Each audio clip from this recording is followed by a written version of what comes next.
you. Thank you. And I want to share some advice that I had when I started my first business. And I say it was when I started my business, I was 12 years old. Thank you.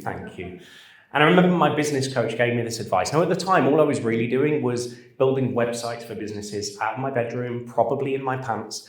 I called it a business. It wasn't really, but I did have a business coach. And I always remember my business coach saying to me, every no is one step closer to a yes. Did anyone else have this advice? And unfortunately, I don't think that's true. But what I think it is designed for sales teams and for business owners, just to keep them engaged, make sure they keep picking up the phone. I don't think every no is one step closer to a yes. But I do think that every no is someone who can say yes later, if you stay in touch with them regularly and consistently. And it'll be no surprise to you to know that I think email marketing is the best way to do that. Now, every no, if it is someone who can say yes later, that is for people like Adrian. I had an email from someone called Adrian back in 2017, and it was for my email marketing agency. I have an email marketing agency called Paper Plane Labs. As Laurie said, we send more than 1 million emails every year. And I had this email in from Adrian, and he said, I'd like some help with my email marketing. We get those emails all the time, as you'd expect. And I did what I always do, started writing my reply. Thanks for getting in touch, Adrian. It's lovely to hear from you. And then it struck me, that name, Adrian, I recognize that name. Now, like all good salespeople, I have a CRM system, so I type Adrian's name into my CRM system, and of course, he'd been at that event that I'd spoke at a few years before. We had a conversation afterwards about whether email marketing could work for his business, and it wasn't the right time for him. Fast forward a few years, and it was the right time. And to me, it felt like Adrian had just come out of nowhere, to be honest. But to him, it felt like we'd been having a conversation. And he said something really interesting. What he said to me was, yours is one of the few newsletters that I actually read. Now, just by show of hands, we'll start low. Who gets more than 10 emails a day? Keep your hand up if you get maybe more than 50. A few of you, any advances on 50? Anyone get more than 100 emails a day? Okay, we're starting to whittle you down, of course. And by the way, who's not going to put their hand up irrespective of what I say? Okay, yeah, maybe one or two of you there too. I know you get so many emails each and every day. Of course you do. You get all these emails, you get lots of newsletters, you get lots of promotional emails from different companies. And I would hazard a guess that most of those you go ahead and you delete straight away. Of course, unsubscribing. But I would also guess that there's maybe one or two that you actually look forward to reading. Now, you see, for Adrian, he said yours is one of the few that I actually read. He'd gone through that process of unsubscribing. He'd gone through that process of deleting those emails, but he'd seen value in that content that I was sending out. It took him 7 years until it was the right time. Now, I'm not going to stand here and say that every sales cycle has to take 7 years. It can work much quicker than that. But I think it just demonstrates that when we do stay in touch regularly and consistently, that's the difference that it can make in building our credibility for when it is the right time. Now, I know you'll be having sales conversations each and every day. There are lots of reasons why people don't decide to work with us, why we don't get that sale over the line.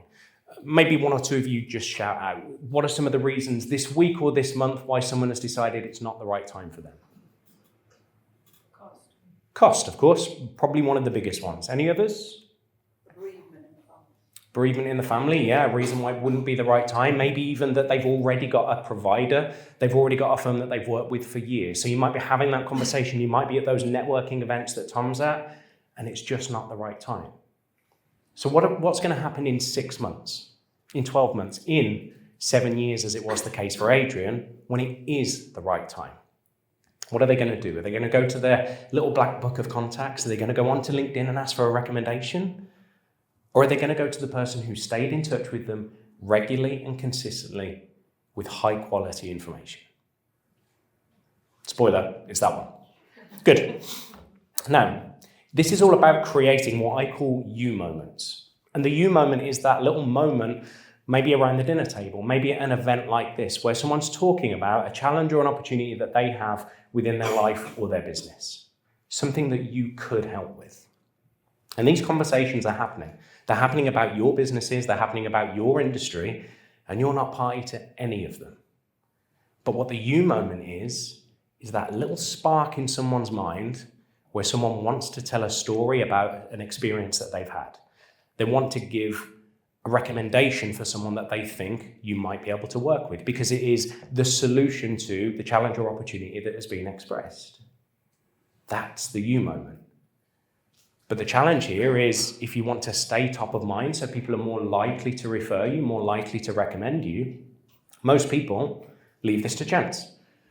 Tom or Ben, I'm not sure, someone asked the question earlier of who has a marketing strategy. Plenty of hands went up, some didn't, that's fine. Who has a top of mind strategy? Yeah, almost nobody. And yet it's such a critical thing if we want to be the person that is remembered, if we want to be the person that is recommended, why would we leave that to chance? We want to create more of these you moments. And the way that we've typically done this in the past is with things like social media, things like email marketing, wherever we think our audience is going to be. Now with email marketing, I think it comes down to these 3 steps because as you can imagine, I speak at lots of events, I talk about email marketing, I talk about how great it is, I talk about what a great return on investment you can get from it. And then every now and then I'll see someone there that's like, yeah, but email marketing is dead really, isn't it? And more often than not, when I speak to them, it is because they're missing one of these 3 pillars. The first is to build a list. It is building a list of people who would recognize your name when it lands in their inbox. So if you wanted to go to an email marketing agency or go to a freelancer to say, hey, can you create our email campaigns for us? And then you go ahead and say, well, I've bought a list of 1,000 people. We were talking about this just earlier. That's not going to work for you. It's not going to work because those people don't know who you are. And unfortunately, reading your email wasn't top of their to-do list that morning. And second, we have to serve our list.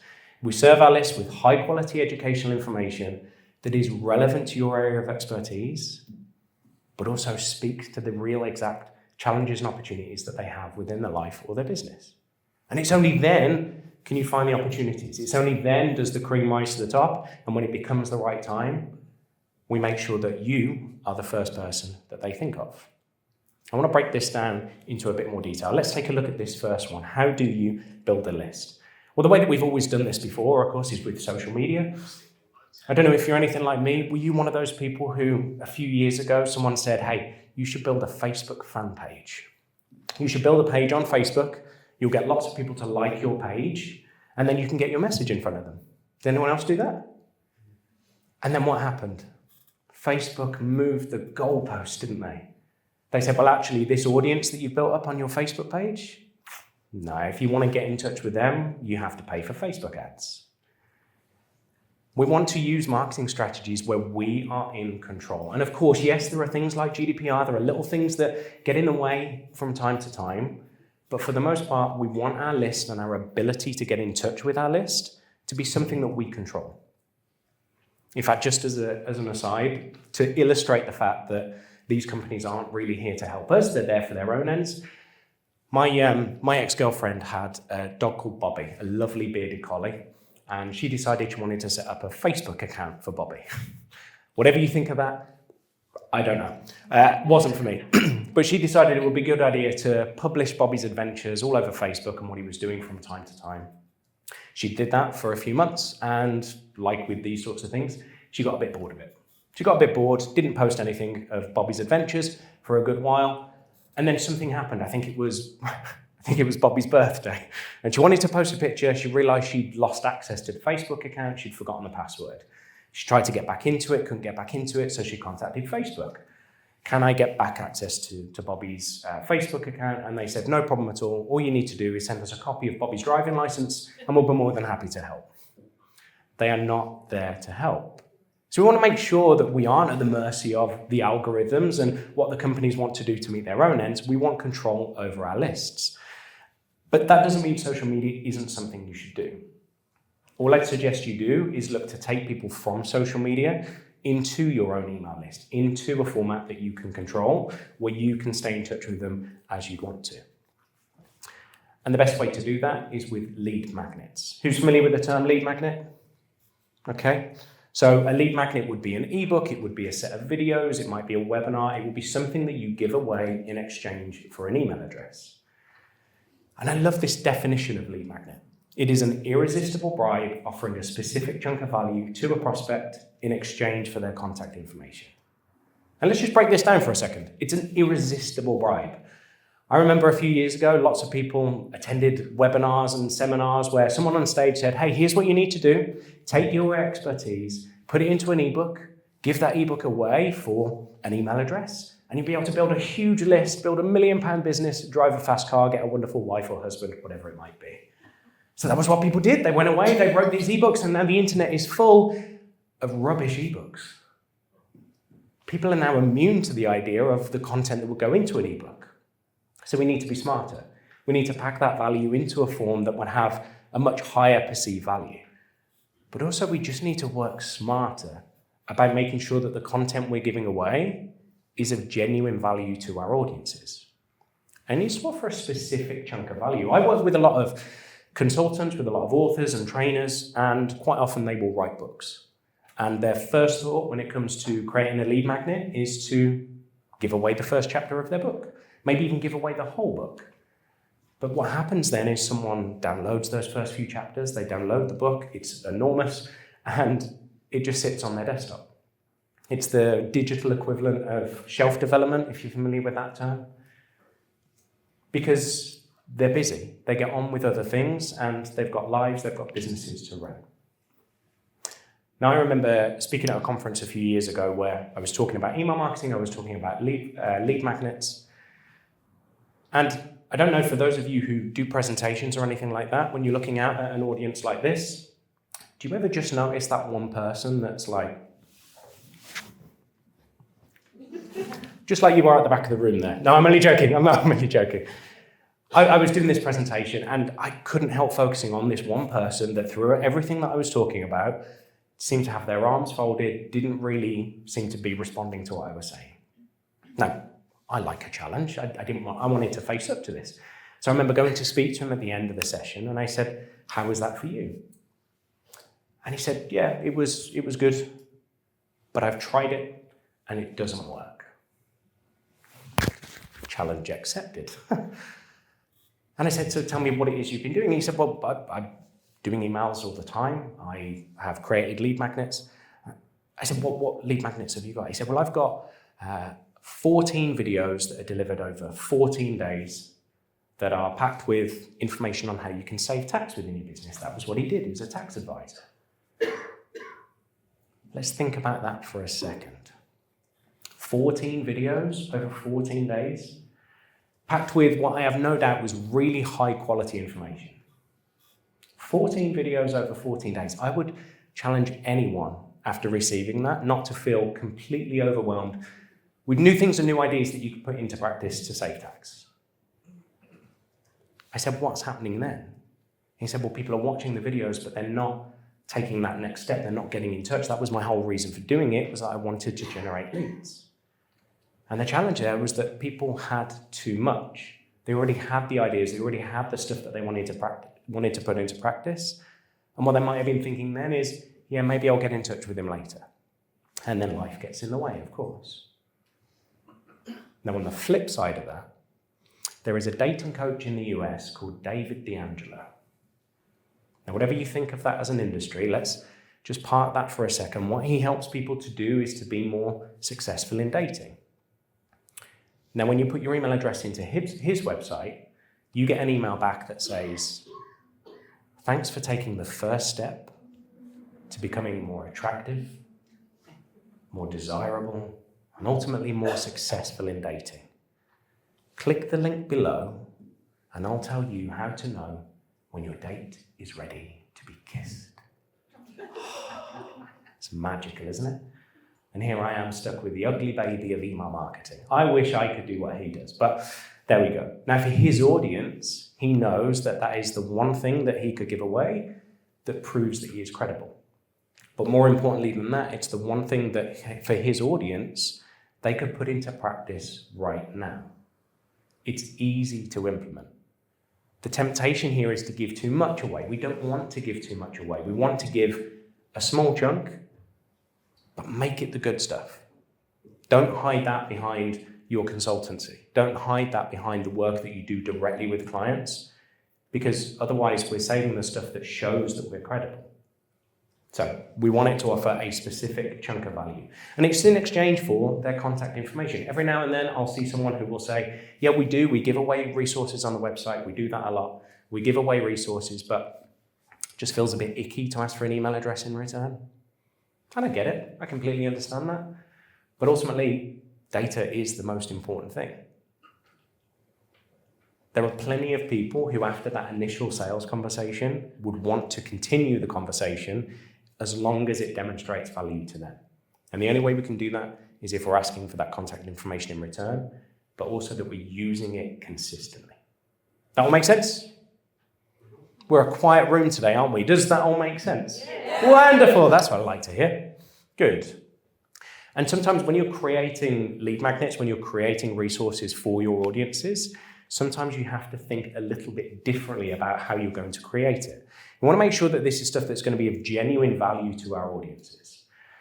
Now, I remember attending an event back in 2013, 13 years ago now. I wasn't speaking at this event, I was attending it, and there was a marketing speaker on who was, this thing was fast-paced. He was talking through lots and lots of different marketing strategies for small businesses, not talking about any of them in a huge amount of detail, really just showing that these are some of the things you could be doing. So he was talking about what to put on your business card, how to get business from networking events, how to use direct mail, and he talked about email marketing. I remember my ears sort of perked up as the resident email marketing expert in the room, as I'd deemed myself. And I remember him saying that email marketing is a machine. You should be able to push a button and then sales come out the end. I thought, that's magical. And I remember there was a lady at the back of the room. She put her hand up. And he said, yes, do you have a question? And she said, no, not a question as such, but just something that I've done recently that I think might be useful for others too. She said, I've made a really simple change to my subject line that I use on my email newsletter that I send out each week, and I've got a much higher open rate from those newsletters. And I looked around the room and I could see people nodding. Either because they'd done a similar thing and got a similar result, or they were thinking, oh, I should go back and I should try that. A few people were noting it down as well. I saw a bit of an opportunity here, not to make sales necessarily, but to maybe be of value. And I put my hand up and I said, it's funny you should say that. I actually have an ebook that has the 20 best subject lines that you can use if you want to get better open rates from your email campaigns. I said, I'm an exhibitor at the event tonight. If you'd like a copy of that ebook, just pop a business card on my exhibition table at the back. I'll be more than happy to send it to you. I got 47 business cards out of 100 people in the room that evening. 47 business cards. 47 business cards of people who wanted a copy of the 20 best subject lines ebook, an ebook that didn't exist until I wrote it the next day. But there was an opportunity there. I stuck my neck on the line a little bit, but I knew what that content would be. We've been sending email campaigns for clients for years. We run the reports. We know exactly what works. We get chances to experiment. And of course, it would take me a little bit of time to put some explanations together and get a designer to make it look nice. But what I then have is a resource that people had voted with their feet to say, yes, that will be useful, rather than me putting something together and thinking, blimey, I hope this is useful. So my challenge to you would be, what could you do if you were in a room like this, filled with people who are expressing challenges and opportunities about exactly what you do? Could you maybe put your neck on the line and create something and build your database as a result? So sometimes we do have to think a bit differently about it. And this is a copy of this book. I do have a copy of this book. If you'd like to pop a business card on my exhibition table at the back, you'd be more than welcome to do so. No, I'm joking. If you'd like a copy, there is a link at the end. But what this became was my most successful ever lead magnet. And just as an added point on this that I don't always share, is this is now the 2026 edition. Now, when you're working in your field, in whichever area of law you are, it's timely. There are new regulations, there are new laws, there are new things that people need to understand. When I turn this into a yearly edition, that automatically created a perception that this is up to date. This is the most current information that could be available. Now, I'm going to share this with you and nobody else. It doesn't leave this room. 90% of that stays the same every year. But of course it does, because the subject lines that were working last year will work this year. We get some updates to them, but generally speaking, it's the same information, just with those slight tweaks. But the perception that it creates about being so current, that's the real powerful thing that we want to build on. Secondly, we want to serve our list. This is about making sure we are sending that information that does keep us top of mind. And yes, it needs to be educational, but I think there are other elements to it as well. Particularly in an area of law, an area like law, where a lot of that information can be, I think we'd agree, a little bit dry in places. Is that fair? You don't think so? I'm on my own. It can be a little bit dry. So we need to add that interest, those things that mean that someone is looking forward to receiving our emails. And I appreciate that for an industry like this, it's maybe a bit more difficult than it is for some other industries. But that doesn't mean it's impossible. That just means we need to work a bit smarter about how we do it. And I'm going to share with you exactly how we do. This is the really simple formula for email content that works in serving that list and making sure that you stay top of mind. It isn't just the information that is going to prove why you are credible and prove why you can do a good job. There is more to it than that. We want it to be entertaining. What are the stories that you can tell? They don't just have to be case studies. It could be something that's happened with you and your daughter, or some advice that you were given when you were a kid that you still live by today. What are the stories that you can tell that would prove a point that is going to be valuable to your audience? The stories are going to be much more interesting than the latest regulation that's just come out. Does that make sense? So think about what those stories are that can provide some entertainment value as well. It does need to be useful, of course, and it needs to be interesting. If you follow those 3 steps, you will create content that is going to be valuable, but is also going to make people want to receive it. And I think this is a really important point, is that every email you send is an audition for the next one. I think as you start sending emails more regularly and more consistently, I think we tend to get a little bit lazy with it. I think we tend to not really appreciate the value that we have in someone choosing to receive our emails, because we don't pay for those. We don't really pay for them to be on our email list. But when it comes to someone entering their email address on your website, for example, they might not pay a pounds and pence price, but they do pay a price. And that price is knowing that they're going to receive content from you in the future. So we have to demonstrate what value that is going to bring. Just as an aside there, if you have a box on your website that says sign up for my newsletter, maybe think about changing it. Because who's ever been excited by the prospect of a newsletter? And I say that as someone who sends newsletters all day, every day. But it's about how that's positioned. We're not positioning a newsletter because people don't see the value in that. And I always give the example of if you were a personal trainer, for example. If you're a personal trainer, rather than saying sign up for my newsletter, would it not be much better to say, hey, enter your email address below and every Friday I'll send you my top tip to make sure you stay on track over the weekend. You know what your audience's challenges and opportunities are. You know what their motivations are for why they'd be wanting to receive content from you. So position it in that regard as to showing the value of it, rather than showing it as just being a newsletter. So when we appreciate that people are kind of taking a risk by entering their email address on our websites and wanting to continue hearing from us, we have to keep that going with every email, because otherwise we're going to get those unsubscribes. We're going to get people deleting our emails, and then we've lost that way of being able to communicate with them for when it is the right time for them.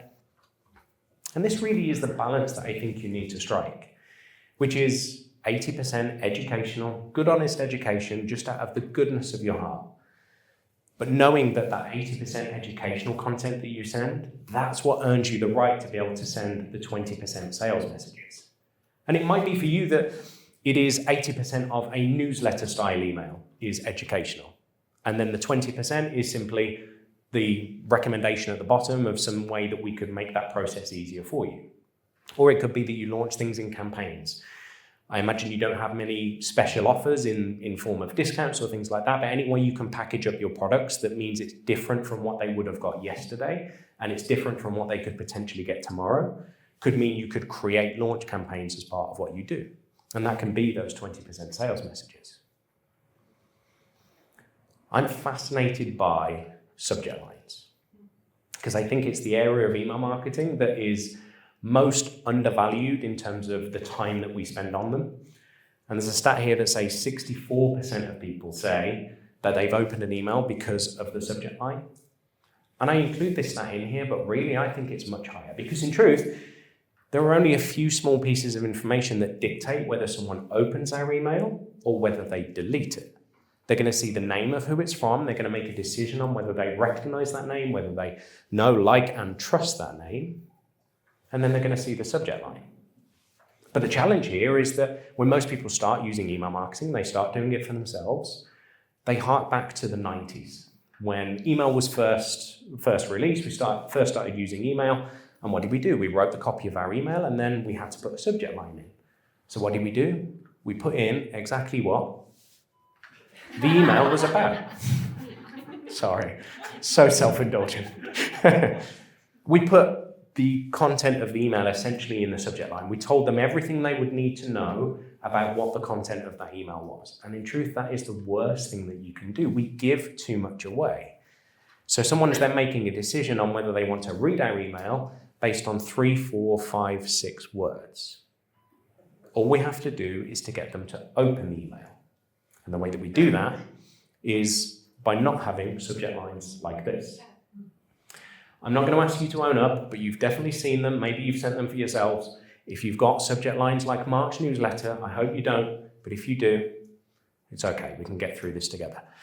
This isn't a subject line that's going to entice somebody to open your email. Similarly, neither is special offers. We can work smarter with our emails by following a really simple formula. And that formula is really about making sure that you create that intrigue at the start. And I think the best way of doing this really is to take a look at the subject lines in your own inbox. What are the subject lines that have prompted you to open an email today, this week, this month? Put a copy of those in a folder or in a Gmail label, whatever platform you choose and whichever one you use, and use those as your inspiration when you're creating your next one. This is that formula. They simply have to be interesting and intriguing. Your subject lines have to be interesting enough that they stand out in that crowded inbox where they're receiving hundreds of emails of promises of riches from a distant relative they didn't know they had, Viagra sales, and every other business under the sun that wants to send them emails. So it has to stand out. But I think the most important part is this second one. It has to be intriguing. It has to be intriguing enough that they think, I'll open that and I'll give them the courtesy of reading the first few lines. And of course, you do have to do the rest of the work. You have to make sure that those first few lines and the content of your email is engaging enough that they want to continue reading. But at least you've taken that first step to get them over the line rather than deleting your email or unsubscribing. So I do have some examples of subject lines that will work for you. I'm going to cover a few today. I do have the ebook that you're welcome to get. It is designed to not be something that you read cover to cover. Absolutely not. It is designed to be that little manual that you have there for every time you send an email campaign. You might refer to that book to say, hey, which subject line would be appropriate for this email? But I do want to share some with you. And the first is quick question. Quick question. It really speaks to that intrigue. It really plays into that human psychology of, I wonder what they want to ask. Similarly, this one, thanks, and then the person's name. Now, with most modern email marketing platforms, you can insert their name dynamically. And don't get me wrong, this isn't going to get you 100% open rate, but it might just tip the balance between someone deleting your email or unsubscribing compared to opening it. And even if it is just that small amount of intrigue that says, I wonder what they want to thank me for, then you just have to do the work after that to be able to get them to continue reading. I love these subject lines because it's amazing how that tiny piece of text can make such a big difference to your results. I remember one of the sessions I like to do is, rather than just telling you how to use email marketing, is to actually do it live from stage, so we show you.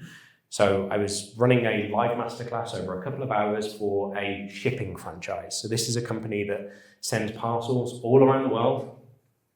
And as part of it, we were working through how you build the template and all that sort of stuff. We'd arranged ahead of time.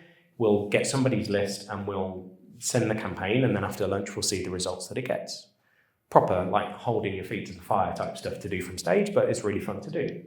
And we put the campaign together, and after I'd done this session talking about how subject lines should be interesting and intriguing, I was asking for subject line suggestions from the room, and most of them were just a bit boring. And then this beauty came out.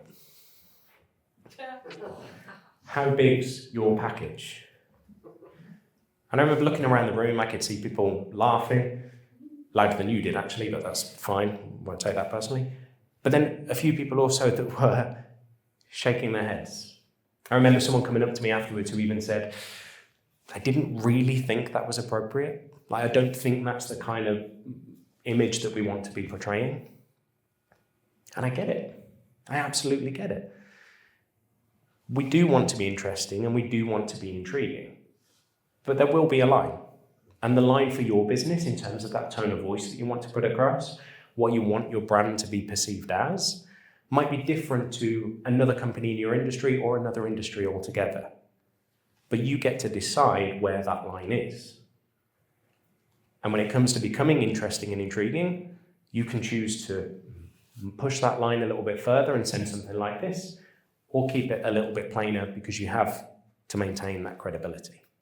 The line goes where you choose. And the final step here is about extracting the opportunities, finding the opportunities within our lists to be able to generate those leads and get more people getting in touch with us. And there are lots of things that we can talk about here, but I want to talk about one specifically, because this is very much a session on email marketing, but I want to talk about not necessarily those people who haven't worked with you before, but actually those people who have been in indecision, those people who are the ones where it wasn't the right time for them in the first instance. And I'm going to share something with you here that is probably the most simple thing that I will share over the course of these 45 minutes, but could be potentially the most valuable. And it's for those people that are stuck within that pipeline and refusing to make a decision. You ready to write quickly? Here's the email. Hi, are you still interested in X? Thanks. And that is all it is. It is as simple as that, but I will absolutely tell you that this email has contributed tens of thousands to my own bottom line over the last year, and several for my clients as well. And the reason I include this is because there will be some people in the room right now who might even still be in that category of thinking email marketing is dead. There might be a bunch of you who are in that category of thinking, yep, seems like a good idea, I don't have the time to implement it right now. But how long would it take you to send this email over the course of lunch today to 3 people who you think it would be appropriate for? I would love to know if you do send it, if you send this email out and you find that you have brought someone a little bit closer to making a decision, please do share that with me. Does that sound good? Okay, does that really sound good? Who's committing to sending this email to at least 3 people over lunch? Okay, a few of you. I'll take that. Cool. Well, I'd like to do one more thing. And that is that on your tables, you will have lots of pieces of yellow paper. Could I just ask you to grab a piece of yellow paper each?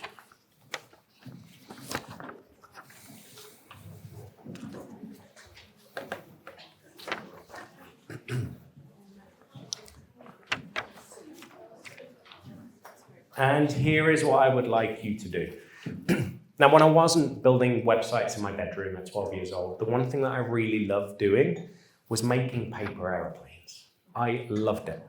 And that is what I'd like you to do right now for me. Can you make, to the best of your ability, a paper airplane?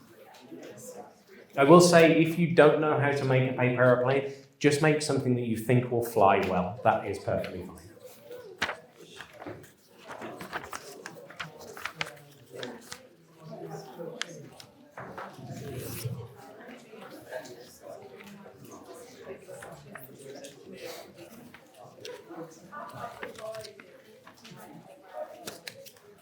We're going to have a couple of minutes for this, so don't rush if you don't need to.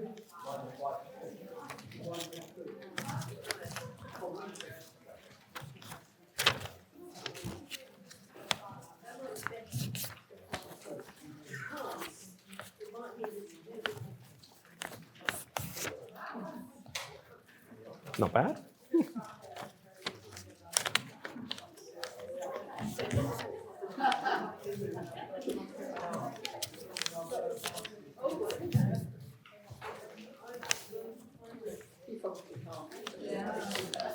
How are we getting on? Has everybody got something that looks like a paper aeroplane? Okay, not bad. I haven't seen any screwed up balls of paper yet, so I think we're getting there.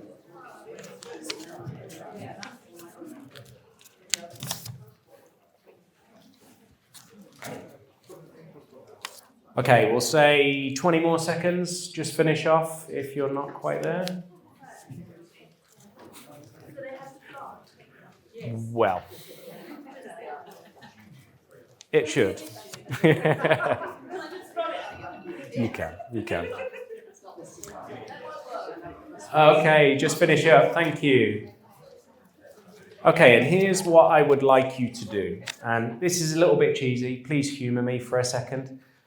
In a second, I'm going to ask you to get to your feet if you're able to do so.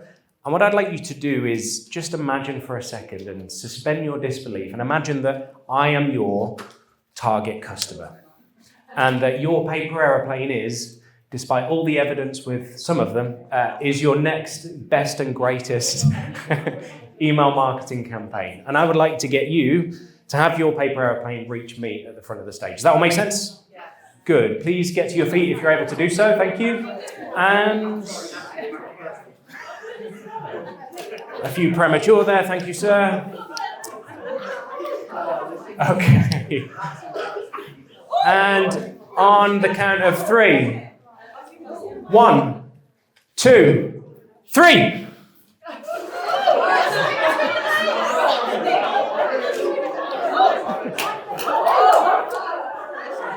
Wow.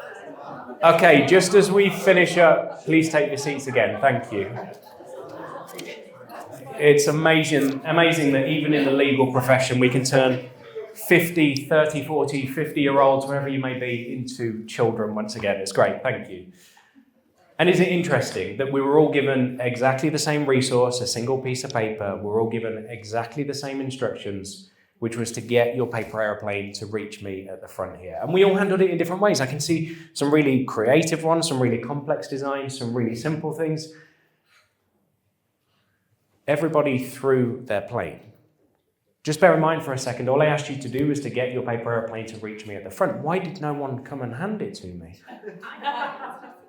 We tend to follow what everybody else does when it comes to marketing, absolutely. I remember doing this as a session at Staffordshire University with some students, and I noticed that one person just wasn't really participating. There was a young lady who wasn't making a paper aeroplane, and I said, "Is everything okay? Do you know how to do it?" And she said, "Oh yeah, I've asked my friend to make the paper aeroplane for me because I don't know how." And I thought that was a wonderful analogy for outsourcing your marketing. But it's interesting, isn't it? We've all handled it differently. We've got some complex designs. I think I saw someone writing their name on one of them as well. I think we can fall into the trap of that perfection that was mentioned earlier when it comes to email marketing, and that is exactly what prevents us from starting, and it's what prevents us from doing it consistently and regularly. And when we're talking about staying top of mind with our audience, really it's the consistency that matters most. And as a final piece, just before we take questions, I will just tell you that the email campaign that is 80% there or 90% perfect and leaves your email application is always going to get you a better result than the one that is 100% perfect, but just never leaves. Thank you very much.